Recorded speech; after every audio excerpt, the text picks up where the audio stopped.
Hey, deserving listeners, Love is Blind, Season 3 interviews. Let's watch. My name is Dr. Kirk Honda. I'm a therapist and a professor. By the way, if you are a cast member watching me watch you, understand that I know nothing about you, really. I'm only watching an edit or little snippets here and there. So take what I'm saying with a grain of salt, please. Talk with a therapist in person who can actually assess you over time. That's when you can really depend on someone's assessment of you. Don't regard what I'm saying as some sort of clinical assessment, of course. Let's watch. In your relationship with her? Yeah, I guess you could call it that, but it's like it never hit me, right? I was just okay, maybe I did something. Like, as a guy, I think we just I don't know, I think we can ignore red flags like a mother. Like, we just don't even see them. We're just let's fix this. At least that's how I am. Yeah. How about you just say that? Cool. Just say, that's how I am. And people do this all the time. It's like the way they are, they're like, well, men must be this way. Yeah, half the planet is like that, Cole, and the other half is not. And I mean, how about you just say, that's how you are? And another aspect to this is that in heteronormative communities and traditional American gendered communities, men will gossip about women and women will gossip about men. And so when the men get together, or when people get together, they will tend to have, if they're wanting to complain about their partners or they're dating people, there will be very similar complaints in both camps. And what will happen is and everyone starts complaining about the same thing. And so they will, well, it must be that women are this way and men are that way, when it's more accurate potentially to say all of us, regardless of gender, are experiencing relationships in a certain way, and we are confused, and we also we're biased towards our own perspective and think that we're logical and everyone else is crazy. And maybe that's one way to just boil it down. It's just like, if you have a bunch of men talking about heterosexual men talking about their heterosexual relationships, then there's a bias to walk away from the relationship, particularly given societal messages of misogyny and stuff, that men are logical and women are crazy. You will hear men talk like that.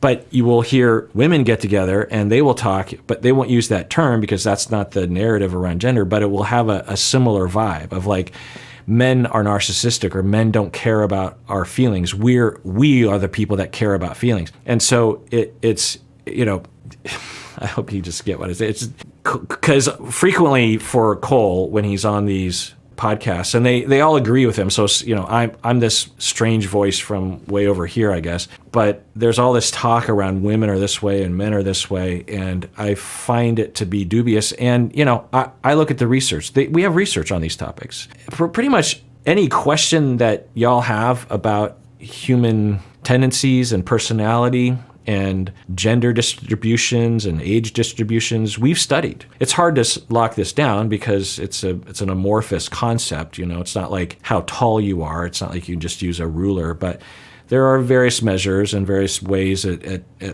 narrowing down people's personalities and tendencies. And we've looked at this, and this is not true. What he's claiming is scientifically just not true, is what my point is. And when we propagate those ideas, it harms all of us because it locks everyone in. Essentially what he's saying is women are frivolous, and he's not saying this directly, but by implication, I don't know what he's implying, and I'll rewind it. The implication is that women are illogical, overly emotional, and ridiculous. So, which is of course not true. Plenty of men are overly emotional and ridiculous. Plenty of people are overly emotional and ridiculous. In your relationship with her?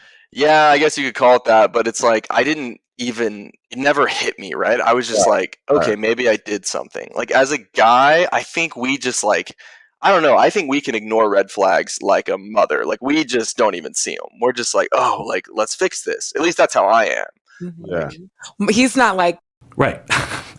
There's a guy right here. He's not like that. Plus, if you word it, it's all how you word it, right? Because if you word it to a crowd of people that men can ignore red flags and they'll just try to fix it. A lot of people will agree with that because of what we've been taught about gender and what men are, quote unquote, and what women are, quote unquote. But if you word it differently, it'll make sense applied to women. Like, you will say, women are very forgiving. Women are very nurturing. They will let things go because they're very relationship oriented. Okay. So you say that and you're like, oh yeah, well, that's what I'm basically describing the same thing. When men are letting go of red flags or they are ignoring red flags, there's probable, at least a portion of these men are forgiving their partners and being like, well, people make mistakes, or we'll get through this together, or take the good with the bad, or, or I don't know, maybe we just need a break from each other. You frame it one way, it's letting go of a red flag. It's being logical, being stable. Labeled another way, it's being nurturing and letting things go and being submissive. One set of adjectives is relegated to men and one set of adjectives related to women. Now, do we socialize human beings based on gender? Yes. And it will push people in particular directions. And so thus, when you study people by gender, you will see distributions a little bit off in terms of personality, when in reality, in all likelihood, and it's hard to lock this down, of course, that if we didn't socialize everyone differently based on gender, that you wouldn't see, at the very least, that great of a distribution difference between gender and a personality tendency and a behavior. So, I know. When we watch these things, it's probably not that big of a deal in and of itself, right? The incident, it's not like some group of people is being harmed by these statements. But when we all participate in the propagation of these ideas, it does, at the very least, it pigeonholes people, right? For a woman that goes, well, I'm a woman, but apparently I'm not supposed to let go of red flags. Apparently I'm supposed to be like nurturing, and I'm also supposed to be a chameleon because that's what women do. Okay, I don't feel that way, but maybe I'm not being a good enough woman. Or you have a 13-year-old girl who's like, what's it like to be a woman? Okay, well, tell me how to be a woman. And it locks people in on this path that might not be good for them or might not be in line with their personality, right? Or a guy comes forward, just like, I don't want to let go of red flags. I want to stare at the red flags and talk about it. I don't want to let it go. I don't want to just fix everything. I want to talk about it, or whatever. People are flexible. There's a wide variety of human beings. And so at the very least, it pigeonholes people. But, there are much bigger problems with this. And I'm just on a soapbox now. But it causes ideas to propagate that holds up the patriarchy, to be honest. A lot of the ideas about gender have evolved over time because they support the patriarchy, they support male dominance, they support male supremacy. A lot of so if you don't believe me on that, just add that to your questions that you ask yourself. The ideas you have about men and women, just sort of match them up and make a list of them if you want to. Pause the video and just associate. It's okay, men are this way, women are that way. Almost all the time, regardless of what gender you are, those things that are in those columns will propagate the overall idea and support the overall idea and processize the overall idea that men are meant for power, that men are better, that men are dominant, that men are smarter, they're more competent, they're less emotional, they're more logical, they are less ridiculous. All those things that keep men in the Senate, that keep men as CEOs, that keep men at the head of the household, that keep men in places of power like police officers. And, the principal is a man, but all the teachers are women. The head chef is a man, but all the under chefs are women. It's a thing. Just look around. That's a problem, right? That's injustice. That's a major problem. And in our society, we've been working on it. We have a ways to go. In other societies, it's a lot worse. So this is oppression. It's unfair. It's unjust, even to the effect of where women will be victimized by men, violence, rape, and they won't even be heard because of all the associations we've built up in a culture, whether it's this culture or another culture, that say that women don't matter, that women are stupid, that they deserve it, they asked for it. What did they do to get that attention on themselves? The whole thing, all of the ideas that we have about all the oppressive ideas, it's a very large structure. It's a very evolved system. It's been going on for literally millennia. The side effects of it are profoundly disturbing. And so when people that I'm watching continue to propagate these ideas without any question, I have a problem with that, and that's why. That Yeah, no, I see them all. And he sees all the red flags. I have to pinpoint them. I don't. I ignore red flags. Yes, all the time. Good. Just say that. I ignore red flags. I don't know what other men do. I don't know what other women do. I ignore flags, and I wish that Zeneb would have as well. And I wish my ex-wife would have as well. And those are two women that I wish would have been more like me, that try to or ignore red flags, or they give someone the benefit of the doubt. I feel like I'm never given the benefit of the doubt. I feel like whenever there's even the slightest indication of a red flag, it's assumed that I'm a monster.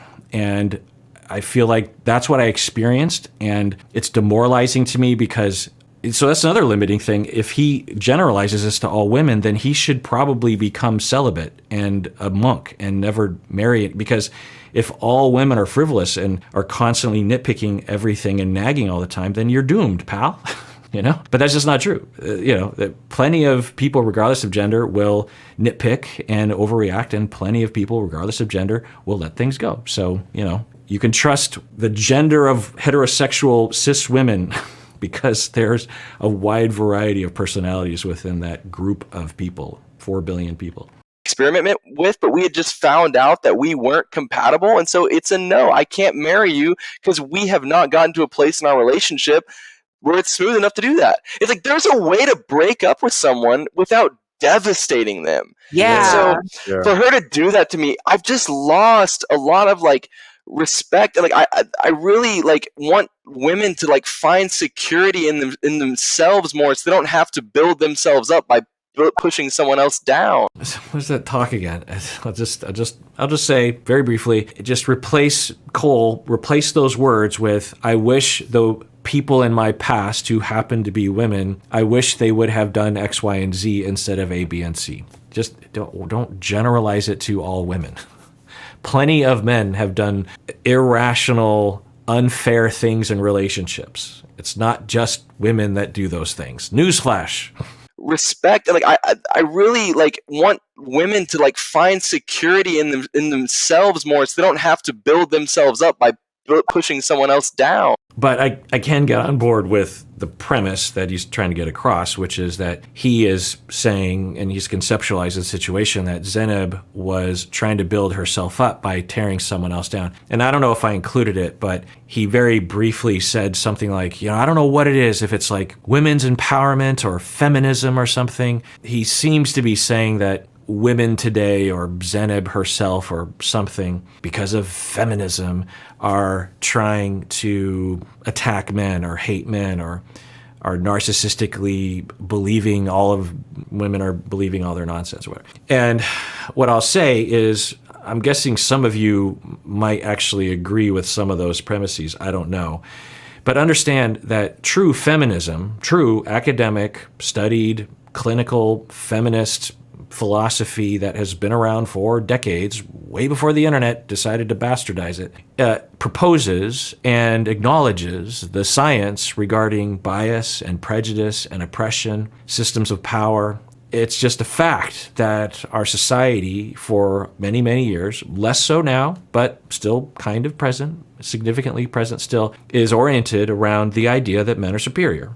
It's just a fact. It's well known. There's no debate in our field. It's a fact. It's consensus. And I'm not virtue signaling by talking about this. I am acknowledging the facts and the science. Okay. Now, can someone claim to be a feminist and use feminist talking points as a way of furthering their own agenda of hating men? Yes. And can they be on the internet? Yes.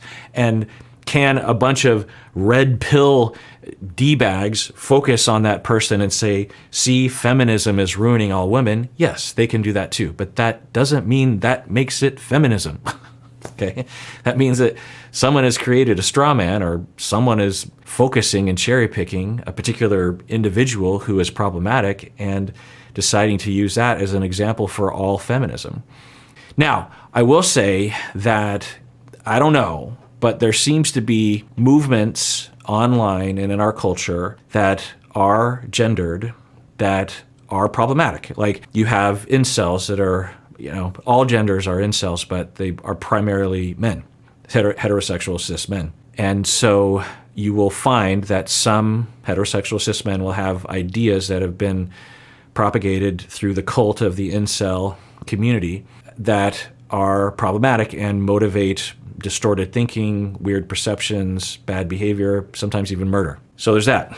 There's also, to a much lesser extent and to a lesser problematic extent, but still to somewhat problematic extent, there are women, cis heterosexual women, because of their frustrations with dating, whether they are rational or not, will have narratives that will connect revenge or justice creation against men or a man as an example of women empowerment. And sometimes I'm sure that is logical or rational or wise. Like if a heterosexual cis woman is being abused by not only her husband, but by her father and her brother and her husband's friends, there's a whole group of men that are treating her in a very sexist way. And through pushing back on that and establishing power and getting her community and getting her support system, she is empowering herself against the abuse. Absolutely. 2 thumbs up. Can someone like Darcy, for example, if you watch 90 Day Fiancé, I don't know, but from the show, there is talk from her when she is going after Georgie, for example, and others, where at least the way the show is edited, it is not that scenario. It's not even in that ballpark of what I just described earlier of legitimate women empowerment against the oppression. It's not that. It's just that, well, I won't go into the detail of, all the Darcy stuff, but it looks more like Darcy is having emotional reactivity, is confused at times, is sensitive, is being influenced from the outside, has weird ideas about money and socks and drawers, this kind of stuff, maybe even playing into what would be dramatic for the show. I don't know. But she will often claim, and her twin sister, Stacy, Darcy Stacy, will say, we are empowered and women empowerment and women have to stick together and we're not going to take it anymore. And it has all the talking points of legitimate feminist action and behavior and activism and pushing back and drawing boundaries, but it lacks the foundation to do so. Can Darcy break up with someone because she doesn't want to be with him?